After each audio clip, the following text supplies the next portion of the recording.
জানাচ্ছি আরটিভির সন্ধ্যার সংবাদে। আপনাদের সঙ্গে আছি আমরা দুজন, আমি মালিকা হোসেন এবং আমি মাহবুবা জানি রানা। যুক্তরাজ্যের লন্ডন ক্লিনিকে অবস্থান করছেন সাবেক প্রধানমন্ত্রী বেগম খালেদা জিয়া। উন্নত চিকিৎসার জন্য বিকেলে লন্ডনে পৌঁছার পর মাকে নিয়ে হাসপাতালে যান ছেলে তারেক রহমান। প্রাথমিক পরীক্ষা নিরীক্ষার পর চিকিৎসকদের পরামর্শে ঠিক হবে কোন হাসপাতালে চিকিৎসা হবে তার। মাইদুর রহমান রুবেল জানাচ্ছেন বিস্তারিত। মা ছেলের দেখা প্রায় ৭.৫ বছর পর যক্ষের ধন বড় ছেলে তারেক রহমানকে পরম মমতায় বুকে টেনে নেন মা খালেদা জিয়া। হিথ্রো বিমানবন্দরে মা ছেলের আবেগঘন মুহূর্তে চোখ ছলছল করে উপস্থিত সব মানুষের। লন্ডনের হিথ্রো বিমানবন্দরে এমন আবেগঘন মুহূর্তে নিমিষেই কর্পূরের মতো উড়ে যায় খালেদা জিয়ার প্রায় ১৫ ঘন্টার লম্বা বিমান যাত্রার ক্লান্তি। যুক্তরাজ্যের স্থানীয় সময় বুধবার সকাল ৯টার দিকে লন্ডনের হিথ্রো আন্তর্জাতিক বিমানবন্দরে অবতরণ করে খালেদা জিয়াকে বহনকারী কাতার রয়্যাল এয়ার অ্যাম্বুলেন্সটি। বিএনপি চেয়ারপারসন ও সাবেক প্রধানমন্ত্রী খালেদা জিয়াকে স্বাগত জানান তার ছেলে, দলের ভারপ্রাপ্ত চেয়ারম্যান তারেক রহমান ও পুত্রবধূ জুবাইদা রহমান। এ সময় যুক্তরাজ্যে বাংলাদেশের ভারপ্রাপ্ত হাই কমিশনার হযরত আলী খান বিমানবন্দরে খালেদা জিয়াকে ফুল দিয়ে স্বাগত জানান।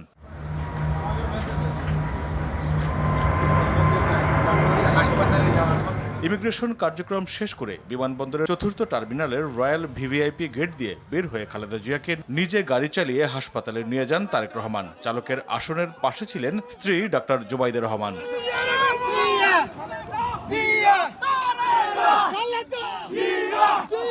যাত্রাপথে খালেদা জিয়াকে বহনকারী গাড়ি ঘিরে স্লোগান দিতে থাকেন যুক্তরাজ্য বিএনপির নেতাকর্মীরা। এই সফরে ৪ জন চিকিৎসক ও প্যারামেডিক্সের পাশাপাশি খালেদা জিয়ার মেডিকেল বোর্ডের ৬ জন সদস্যও রয়েছেন। এছাড়া তার ছোট ছেলের স্ত্রী সৈয়দা শামিলা রহমান ও গৃহকর্মী ফাতেমাও সঙ্গে রয়েছেন। লিভার সিরোসিস, হৃদরোগ, ফুসফুস, আর্থাইটিস, কিডনি, ডায়াবেটিস সহ বিভিন্ন জটিলতায় ভুগছেন ৩ বারের সাবেক এই প্রধানমন্ত্রী। সর্বশেষ ২০১৭ সালের ১৫ জুলাই চিকিৎসার জন্য লন্ডন সফরে গিয়েছিলেন খালেদা জিয়া। মাইদুর রহমান রুবেল, আরটিভি, ঢাকা। বেগম খালেদা জিয়াকে টুপ করে পদ্মায় ফেলে দিতে চেয়েছিল ফ্যাসিস্ট শেখ হাসিনা, অথচ কাতারের প্রধানমন্ত্রীর পাঠানো বিমানে বিদেশ যাওয়ার দৃশ্য দেখতে হয়েছে তাকে। এটাই আল্লাহর বিচার, এমন মন্তব্য করেছেন বিএনপির স্থায়ী কমিটির সদস্য নজরুল ইসলাম খান। দলের সিনিয়র যুব মহাসচিব রুহুল কবির রিজভী বলেন, শিশু ছাত্র জনতা হত্যাকারী শেখ হাসিনার ভিসার মেয়াদ বাড়ানোর ভারতের সিদ্ধান্তকে বাংলাদেশের মানুষ ইতিবাচক হিসেবে নেয়নি। রিপোর্ট করছেন জাহিদ রহমান। রাজধানীর আগারগাঁওয়ে জাতীয় শ্রমিক কর্মচারী ইউনিয়নের উদ্যোগে ইসলামিক ফাউন্ডেশনের রাষ্ট্র কাঠামো সংস্কারে শ্রমিক কর্মচারীদের ভূমিকা শীর্ষক আলোচনায় অংশ নেন বিএনপির স্থায়ী কমিটির সদস্য নজরুল ইসলাম খান। সামনের দিনেই যারাই ষড়যন্ত্র করুক, বিজয় জাতীয়তাবাদী শক্তির হবে বলে হুঁশিয়ারি দেন তিনি। উন্নয়ন চাইলেও গণতন্ত্র দরকার, সংস্কার চাইলেও গণতন্ত্র দরকার। গণতন্ত্র মানে জনগণের শাসন। আপনি কার জন্য উন্নয়ন করবেন? জনগণের জন্য তো। সেই জনগণের সম্মতি যদি না থাকে, জনগণের আগ্রহ যদি না থাকে, জনগণের অংশগ্রহণ যদি না থাকে, তাহলে সেই উন্নয়ন তো হবে কিছু মানুষের জন্য। গ্যান্ডারিয়া জুলাই আগস্ট গণঅভ্যুত্থানে নিহত ৪ জনের পরিবারের সঙ্গে আমরা বিএনপি পরিবারের পক্ষ থেকে দেখা করেন রুহুল কবির রিজভী। এ সময় কান্নায় ভেঙে পড়েন পরিবারের সদস্যরা। আমার তো ঘুম আসে না, আমার 2 ছেলে মেয়েকে আমি 2 পাশে নিয়ে তারপরে ঘুমাইতাম। শেখ হাসিনার ভিসার মেয়াদ বাড়িয়ে ভারত বাংলাদেশের গণতন্ত্রকে অবমূল্যায়ন করেছে বলেও অভিযোগ করেন রিজভী। হত্যাকারীকে একটি গণতান্ত্রিক দেশ কিভাবে তাকে আশ্রয় দিয়ে সেখানে তার ভিসার মেয়াদ বাড়ান, এইটা সারা দেশের বাংলাদেশের মানুষ এটাকে ইতিবাচকভাবে নেয়নি। বরং ভারতের যে একটা আধিপত্যকামী মনোভাব রয়েছে, ভারতের যে একটা আগ্রাসী মনোভাব রয়েছে, আমরা যেটা বলবো সেটা করবে। কিন্তু বাংলাদেশের মানুষের যে রক্ত দিয়ে যে অর্জন, সেই অর্জনকে তারা অবমূল্যায়ন করে অথবা তারা সেটা বুঝতে চায় না। স্থানীয় মহিলা কলেজ মাঠে কর্মী সভা করে শেরেবাংলানগর থানা যুবদল। জাতীয়তাবাদী চেতনায় সমাজের কল্যাণে তারেক রহমানের নির্দেশে সবাইকে ঐক্যবদ্ধভাবে কাজ করার আহ্বান জানান যুবদল নেতারা। জাহিদ রহমান, আরটিভি, ঢাকা। দর্শক, যুক্তরাজ্যের লন্ডন ক্লিনিকে অবস্থান করছেন সাবেক প্রধানমন্ত্রী বেগম খালেদা জিয়া। এই মুহূর্তে লন্ডন থেকে সরাসরি যুক্ত হচ্ছেন সহকর্মী সারওয়ার হোসেন। সারোয়ার, বেগম খালেদা জিয়ার চিকিৎসা শুরু নিয়ে নতুন কি তথ্য আছে আপনার কাছে জানাবেন আমাদের। ধন্যবাদ মালিহা। যেমনটি বলছিলেন আপনি যে বেগম খালেদা জিয়া চিকিৎসার জন্য লন্ডনে এসেছেন এবং লন্ডনে ঠিক আমার পেছনে যে হাসপাতাল দেখছেন দ্য লন্ডন ক্লিনিক, এটি একটি প্রাইভেট হাসপাতাল, ইংল্যান্ডের মধ্যে সর্ববৃহৎ, এবং এই হাসপাতালে তিনি ভর্তি হয়েছেন। তার কাগজপত্র এখানকার ডাক্তারদের কাছে দেওয়া হয়েছে বলে আমরা খবর পেয়েছি।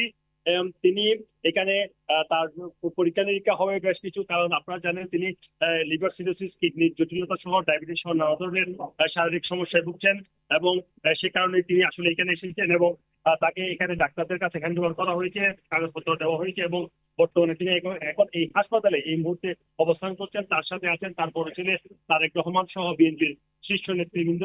এর আগে সকাল 9টায়, স্থানীয় সময় সকাল 9টা 6 মিনিটে তাকে বহনকারী কাতার এর রাজকীয় বিমান সেটি হিথ্রো এয়ারপোর্টে অবতরণ করেছিল, এবং সেখান থেকে তিনি ইমিগ্রেশনের কাগজপত্র শেষ করে 10টা 5 মিনিটের দিকে তিনি এয়ারপোর্ট থেকে বের হয়েছিলেন। তিনি যে গাড়িতে ছিলেন সেই গাড়ি চালিয়েছেন তার বড় ছিলেন তারেক রহমান, এবং সাথে ছিলেন তারেক রহমানের স্ত্রী জুবাইদা রহমান, এবং বেগম জিয়া সরাসরি চলে এসেছেন এই লন্ডন ক্লিনিকে, যেখানে ব্রিটিশ রাজ পরিবার, ব্রিটেনের রাজা সহ বিশ্বের বিখ্যাত ব্যক্তিবর্গ চিকিৎসা নিয়েছিলেন, এবং সেখানে তিনি এখন বর্তমানে ভর্তি হয়েছেন। তার শারীরিক পরীক্ষা নিরীক্ষার পর ডাক্তাররা সিদ্ধান্ত দিবেন তিনি এই হাসপাতালে ভর্তি হবেন নাকি তারেক রহমানের পাশে যাবেন। আমরা সেই আপডেট আসলে আবারও সেটি জানানোর চেষ্টা করব। ধন্যবাদ মালিহা, এই ছিল এখানকার সর্বশেষ আপডেট। ধন্যবাদ আপনাকে। দিল্লিতে পালিয়ে যাওয়া বাংলাদেশের সাবেক প্রধানমন্ত্রী শেখ হাসিনার ভিসার মেয়াদ বাড়িয়েছে ভারত। বিভিন্ন অপরাধের অভিযোগে করা মামলায় বিচারের সম্মুখীন করতে শেখ হাসিনাকে দেশে ফিরিয়ে আনার জন্য ভারতের কাছে অনুরোধ জানায় বাংলাদেশের অন্তর্বর্তী সরকার। এমন প্রেক্ষাপটে তার ভিসার মেয়াদ বাড়ানোর তথ্য পাওয়া গেল। একটি সূত্রের বরাত দিয়ে ভারতীয় একটি গণমাধ্যম বলছে, হাসিনা যেন ভারতে আরও সময় অবস্থান করতে পারেন সেজন্য তার ভিসার মেয়াদ বাড়ানো হয়েছে। এছাড়া তাকে কোনো ধরনের রাজনৈতিক আশ্রয় দেওয়া হয়নি বলেও নিশ্চিত করে সূত্রটি। গত বছরের 5 আগস্ট ভারতে পালিয়ে যাওয়ার পর সেখানেই অবস্থান করছেন শেখ হাসিনা।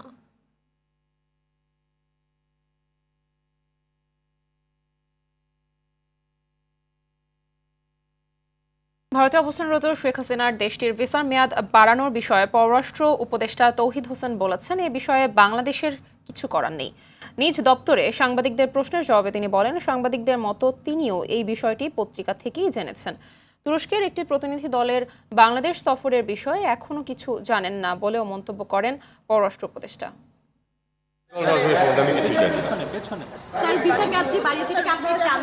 এটা আগে জানতাম না, পত্রিকা দেখে জেনেছি এটুকু। এই বিষয়ে আমার কিছু বলার নেই। আর জবাবও তো পাইনি ইন্ডিয়া থেকে, যদি একটু বলতেন যে সেই বিষয়ে। জবাব তো পাইনি। পিলখানা হত্যাকাণ্ড মামলায় আগামীকালের রায়ে ন্যায় বিচার না পেলে শাহবাগ ঘেরাও করার হুঁশিয়ারি দিয়েছেন সমন্বয়ক মাহিন সরকার। একই সাথে শহীদ মিনারে অবস্থান কর্মসূচি পালন করবে চাকরিচ্যুত বিডিআর সদস্য ও শাস্তিপ্রাপ্ত সদস্যদের স্বজনরা। এর আগে বুধবার দিনব্যাপী পিলখানা হত্যাকাণ্ডের ন্যায় বিচার ও নিরপরাধ বিডিআর সদস্যদের চাকরিতে পুনরায় বহালের দাবিতে কেন্দ্রীয় শহীদ মিনারের সামনে বিক্ষোভ সমাবেশ অনুষ্ঠিত হয়েছে।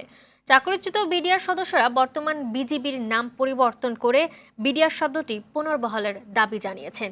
সেই সাথে 25 ফেব্রুয়ারিকে সেনা দিবস হিসেবে ঘোষণারও দাবি তোলা হয়।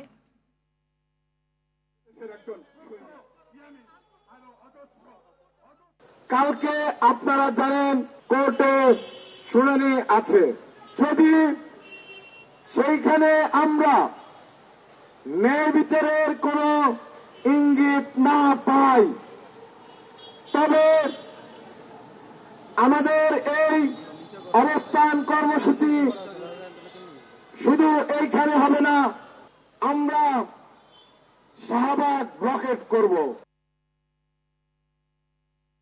দর্শক, এই মুহূর্তে কেন্দ্রীয় শহীদ মিনার থেকে সরাসরি যুক্ত হচ্ছেন সহকর্মী অর্ণব গফুর।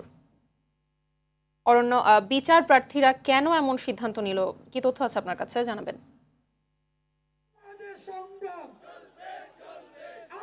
মাহবুবা, জাতীয় জাদুঘরের সামনে থেকে কিন্তু তারা বিডিআর সদস্য এবং তাদের পরিবারের সদস্যরা কিন্তু শহীদ মিনারে ফেরত এসেছেন এবং এখানে তারা অবস্থান কর্মসূচি পালন করছেন এবং সারা রাত এখানে অবস্থান কর্মসূচি পালন করবেন। আগামীকালের শুনানি পর্যন্ত এবং রায় পর্যন্ত তারা অপেক্ষা করবেন, এই কথাটি কিন্তু তারা জানিয়েছেন।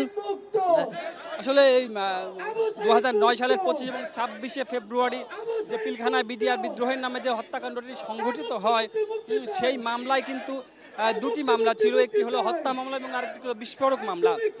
হত্যা মামলার রায়টা হলে পরেও বিস্ফোরক মামলার রায় এবং শুনানি কোনো কিছুই কিন্তু হয়নি। ফলে হত্যা মামলা থেকে যারা রেহাই পেয়েছেন, নিষ্কৃতি পেয়েছেন, তারপরেও কিন্তু অনেক বিডিআর সদস্য মুক্তি পাননি শুধুমাত্র বিস্ফোরক মামলায় তাদের আসামি থাকার কারণে। ফলে এই তাদের কাছ বিডিআর সদস্য এবং তাদের স্বজনরা মনে করছেন যে যাদেরকে চাকরিচ্যুত করা হয়েছে এবং যারা এখনো এর মধ্যে আটক রয়েছেন তারা মূলত ষড়যন্ত্রের শিকার এবং তাদেরকে বিনা কারণেই আটক রাখা হয়েছে এবং তাদের উপর জুলুম করা হয়েছে। এই ব্যাপারটি থেকে তারা আসলে 5ই আগস্টের পরিবর্তিত পরিস্থিতির কারণে ফলে তারা মনে করছে যে ন্যায় বিচার পাবেন, সেই দৃষ্টিকোণ থেকে তারা এই আন্দোলনটাতে নেমেছেন এবং তারা নতুনভাবে আশা করছেন যে এই পরিবর্তিত পরিস্থিতির ফলে যে নতুন করে ন্যায় বিচারের যে পরিবেশ তৈরি হয়েছে সেই পরিবেশের আলোকে বিডিআর সদস্যরা মুক্তি পাবেন এবং পরিবর্তিত যে বাহিনী হয়েছে সেই বাহিনীকে তারা বিজেপি আমরা একটু জিজ্ঞেস করবো আসলে এই যে এটা চলছে, আপনারা যে আন্দোলনটা করছেন, আপনাদের এই আন্দোলনটার আসলে আপনারা যে আন্দোলনটা করছেন এই আন্দোলনটার মানে আগামীকালের রায় পর্যন্ত আপনারা এখানে অবস্থান কর্মসূচি পালন করবেন বলা হচ্ছে। তো আসলে মানে আপনাদের আন্দোলনের মূল মোটিভটা কি একটু যদি বলেন। আমাদের আন্দোলনের মূল মোটিভ, প্রথম এবং শেষ কথা, আমরা একজন বিডিআর সদস্যকে জেলখানায় রেখে আমরা এখান থেকে যাব না। আমরা বিডিআরের ন্যায্য হিসাব, বিডিআরের সম্মান, বিডিআরকে প্রতিস্থাপন না করা পর্যন্ত আমাদের সংগ্রাম চলবে। বিডিআরদের চাকরিচ্যুত করা হয়েছে, তাদের পুনর্বাসন, ক্ষতিপূরণ সহ তাদেরকে সসম্মান ফিরিয়ে দিতে হবে। অর্ণা, আপনাকে ধন্যবাদ। কমছে না চালের দাম। মিনিকেট ও নাজিরশাইল চাল কেজি প্রতি 4 থেকে 5 টাকা বাড়তি। চালের দাম নিয়ে ক্ষোভ সাধারণ মানুষের। বিক্রেতারা বলছেন ধান ব্যবসায়ী ও আড়তদারদের সিন্ডিকেটের কারণে দাম বেড়েছে। চালের বাজারের সমস্যা স্বীকার করে বাণিজ্য উপদেষ্টা শেখ বশিরউদ্দিন বললেন, যারা সাময়িক মজুতদারি করে দাম বৃদ্ধি করেছে তাদের বিরুদ্ধে ব্যবস্থা নেওয়া হবে। এদিকে আজ থেকে শুরু হয়েছে ভর্তুকি মূল্যে টিসিবির চাল, চিনি ও ভোজ্য তেল বিক্রি। আতিকা রহমানের রিপোর্ট। গত 1 মাস ধরে থেমে থেমে বাড়ছে চালের দাম। বাজারে চাল সরবরাহে ঘাটতি না থাকলেও বাড়তি দামের কারণে ক্রেতা কমে গেছে। বেড়েছে মোটা চাল সহ সব ধরনের চালের দাম। কেজি প্রতি বৃদ্ধি পেয়েছে 4 থেকে 5 টাকা। এতে বিপাকে পড়েছেন সাধারণ মানুষ। বলছেন বাধ্য হচ্ছেন পরিমাণে কম কিনতে। চালের দাম তো অনেক বেশি, আমাদের তো সমস্যা হয়। এত দাম থাকলে তো গরিব মানুষের খাইতে চলতে কষ্ট হয়। খুচরা বাজারে আমরা চাউল কিনছি 3500 টাকা, এক বস্তা যখন 500 বাড়তি, কিভাবে কিনবে? বিক্রেতারা বলছেন আরও তো পাইকারি বাজারে দাম বৃদ্ধি, তাই বাধ্য হয়ে খুচরা বাজারে বেশি দামে বিক্রি করছেন। সিন্ডিকেটের বিরুদ্ধে ব্যবস্থা না নিলে দাম কমবে না। 2 সপ্তাহ আগে কত বস্তা 75 টাকা দিয়ে আনবো, বর্তমানে আমরা কিনে আনছি 78 থেকে 80 টাকা। এভাবে সব প্রকার চালের দাম বেশি করে বাড়ছে। সবচেয়ে দাম বাড়ছে সিন্ডিকেট করছে কোম্পানিরা। ধান ব্যবসায়ী যে ওদের সিন্ডিকেট হতে পারে। ধান যারা মজুত করে রাখছে, দেখা যায় অনেক জায়গায় ধান মজুত করছে। এদিকে বরিশালে চালের বাজারে অভিযান পরিচালনা করেছে ভোক্তা অধিকার সংরক্ষণ অধিদপ্তর। বরিশাল পাইকারি চালের বাজার ফরিয়াপট্টিতে আড়ত মালিকদের অতিরিক্ত চাল মজুত করা, চালান রসিদের বিষয়ে সতর্ক করা হয়। তারা যে দামে বিক্রি করছে সেই তালিকার সাথে হাউসারের মিল নেই। আজকে তাদেরকে আমরা সতর্ক করেছি এবং আগামীকালকে তাদেরকে নিয়ে আমরা সভা করব। তেজগাঁওয়ে বেগুনবাড়িতে নিম্ন আয়ের পরিবারগুলোর মধ্যে ভর্তুকি মূল্যে স্মার্ট ফ্যামিলি কার্ড ব্যবহার করে টিসিবির পণ্য বিক্রয় কার্যক্রমের উদ্বোধন অনুষ্ঠানে বাণিজ্য উপদেষ্টা বললেন, চালের মজুতদারদের বিরুদ্ধে ব্যবস্থা নেওয়া হবে। সংকট কাটাতে বাংলাদেশ ব্যাংকের সাথে আলোচনা করে ব্যবস্থা নেওয়া হচ্ছে। চালের বাজারে একটা সমস্যা তৈরি হয়েছে। নাজিরশাইল এবং মিনিকেট এই দুটো চালের দাম বেশ বৃদ্ধি পেয়েছে। এটা অযৌক্তিক মনে হচ্ছে আমাদের কাছে। আমাদের কাছে মনে হচ্ছে একটা সাময়িক মজুতদারি ঘটনা ঘটছে। আপাতত আমদানি কেন্দ্রিক ব্যবস্থা নিচ্ছি এবং ব্যাপক আমদানির প্রস্তুতি চলছে। ফলে স্থানীয় বাজারে আমাদের ধারণা মূল্য হ্রাস ঘটবে। উপদেষ্টা আরও বলেন, বিগত সরকারের মেয়াদে টিসিবি পণ্য বিক্রয়ে অনেক অনিয়ম হয়েছে। এখন যাচাই বাছাই করে স্মার্ট কার্ড দেয়া ও পণ্য ক্রয়ে আরও স্বচ্ছতা আনা হবে। যে ধরনের নৈরাজ্য এবং দুর্বৃত্তায়ন হয়েছিল এই ক্ষেত্রে, এটার প্রথম ব্যবস্থাটা হচ্ছে সমস্যাটাকে স্বীকার করে নেওয়া, নিয়ে এটাকে সংশোধনের যে ব্যবস্থামূলক উদ্যোগগুলো নেওয়া হয়েছে তার মধ্যে অন্যতম প্রধান উদ্যোগ হচ্ছে যে এটাকে ডিজিটাইজ করা। তিনি বলেন, ডলার সংকট নেই, তাই পণ্য আমদানিতে সমস্যা হবে না। বাণিজ্য মন্ত্রণালয় ও টিসিবি সমন্বিতভাবে কাজ করছে। রমজানে পণ্য সরবরাহ ও দামে সমস্যা হবে না। আতিকা রহমান, RTV, ঢাকা। দেশে তাপমাত্রা বাড়লেও কমেনি শীতের প্রকোপ। ভোর থেকে সারা দেশে পড়ছে ঘন কুয়াশা। সূর্যের দেখা না মেলার সঙ্গে হিমেল বাতাস শীতের তীব্রতা বাড়িয়েছে কয়েক গুণ। বিস্তারিত ইমরুল কায়েসের রিপোর্ট। কনকনে শীতে এমনই জবুথবু অবস্থা উত্তরাঞ্চলের বিভিন্ন এলাকার। আগুন জ্বালিয়ে শীত নিবারণের প্রয়াস। গেল 2 দিন ধরে আকাশে দেখা মেলেনি সূর্যের, ফলে তাপমাত্রা বাড়লেও শীত যেন জেঁকে বসেছে। ভোরে দেশের সর্বনিম্ন তাপমাত্রা 12.8 ডিগ্রি সেলসিয়াস রেকর্ড করা হয় যশোরে। পঞ্চগড়ে 14.4 ডিগ্রি সেলসিয়াস, যা বিগত কয়েকদিনের তুলনায় প্রায় 5 ডিগ্রি বেশি। তবুও কমেনি শীতের প্রকোপ। হিমশীতল বাতাসে ব্যাহত হচ্ছে জনজীবন। চুয়াডাঙ্গায় তাপমাত্রা বাড়লেও ঘন কুয়াশা ও হিমেল হাওয়ায় বিপর্যস্ত জনজীবন। জেলায় সর্বনিম্ন তাপমাত্রা 14.5 ডিগ্রি সেলসিয়াস রেকর্ড করা হয়েছে। মেহেরপুর, দিনাজপুরের হিলি, কুড়িগ্রাম, বরিশালে 14 থেকে 15.5 ডিগ্রি সেলসিয়াস পর্যন্ত রেকর্ড করা হয়। এদিকে গাইবান্ধায় তাপমাত্রা বাড়লেও চলছে শৈত্যপ্রবাহ। জেলার রাজারহাট কৃষি আবহাওয়া পর্যবেক্ষণ কেন্দ্র জানিয়েছে, গাইবান্ধা ও কুড়িগ্রামে গুড়ি গুড়ি বৃষ্টির সম্ভাবনা রয়েছে।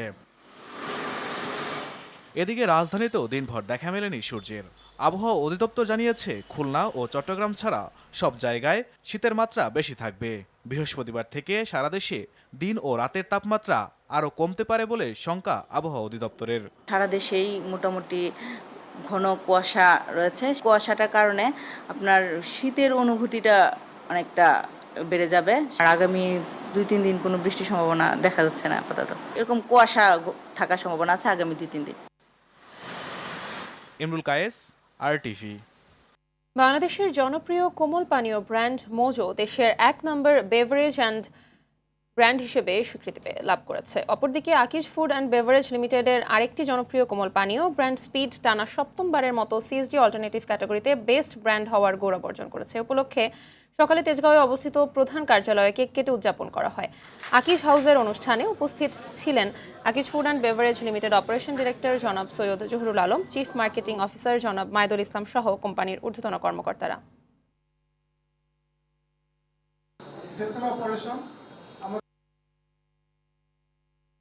দেশে বন্ধ্যাত্বের শিকার নারী পুরুষের উন্নত চিকিৎসা সেবা প্রদানের লক্ষ্যে বিশ্বমানের IVF সেন্টার চালু করলেও BRB হসপিটাল লিমিটেড। সকালে রাজধানীর পশ্চিম প্রান্তপথে IVF সেন্টারটির শুভ উদ্বোধন করেন হাসপাতালটির ব্যবস্থাপনা পরিচালক মোহাম্মদ পারভেজ রহমান, মেডিকেল সার্ভিসের পরিচালক doctor Jamil Ahmed, consultant, nurse, technician সহ সকল বিভাগের কর্মকর্তা কর্মচারীরা।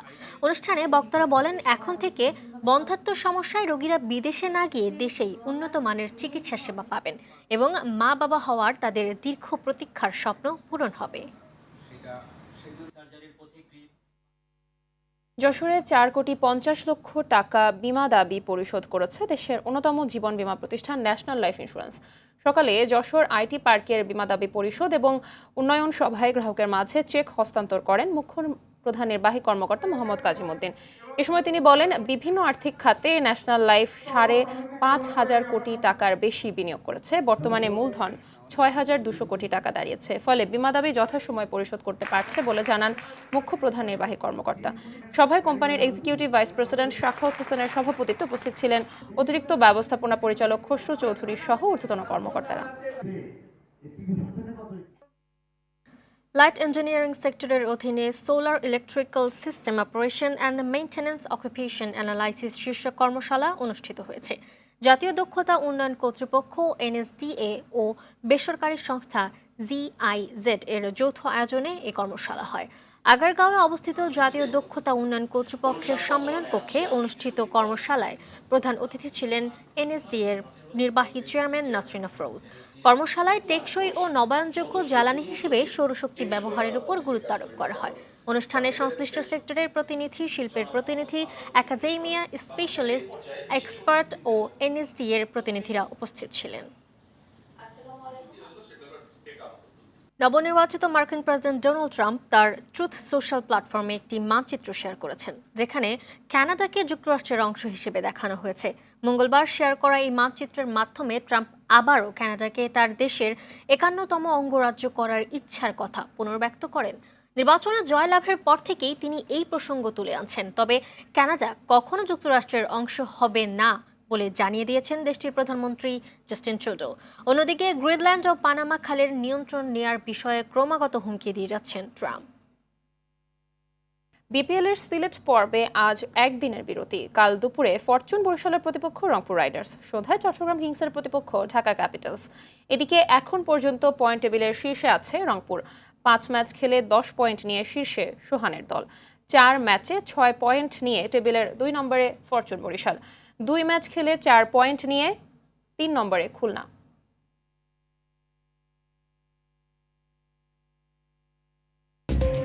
সন্ধ্যার সংবাদ এ পর্যন্তই। রাতের সংবাদ পৌনে 11টায় দেখার আমন্ত্রণ রইল। ধন্যবাদ সবাইকে। ধন্যবাদ সবাইকে।